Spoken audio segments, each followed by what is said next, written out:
Copa আমেরিকায় quarter final নিশ্চিতের 5 দিন পর প্রতিপক্ষ খুঁজে পেয়েছে আর্জেন্টিনা। সেমিফাইনালে ওঠার লড়াইয়ে লিওনেল মেসির দল খেলবে ইকুয়েডর বিপক্ষে। টেক্সাসের হিউস্টনে ম্যাচটি হবে বাংলাদেশ সময় 5 জুলাই সকাল 7টায়। আর্জেন্টিনা তাদের কোয়ার্টার ফাইনালের প্রতিপক্ষ পেয়ে গেল, ব্রাজিল এখনো শেষ 8-এ ওঠার অপেক্ষায়। প্রথম 2 ম্যাচে 4 পয়েন্ট তোলা ব্রাজিল বুধবার গ্রুপের শেষ ম্যাচে খেলবে কলম্বিয়ার বিপক্ষে। ইকুয়েডর আর্জেন্টিনার প্রতিপক্ষ হয়েছে বি গ্রুপে রানার্স আপ হয়ে।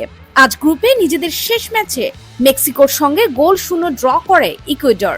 এতে মেক্সিকো ইকুয়েডর 2 দলের পয়েন্ট সমান 4 হলো ল্যাটিন আমেরিকার দেশটি গোল ব্যবধানে এগিয়ে গ্রুপে দ্বিতীয় হয়েছে।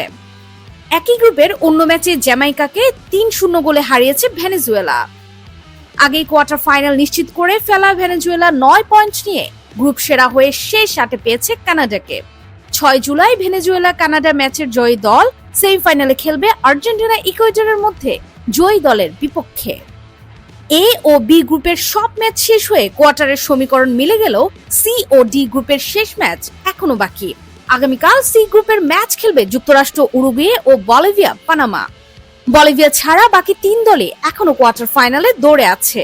উরুগুয়ের পয়েন্ট 6, যুক্তরাষ্ট্র ও পানামার 3 করে।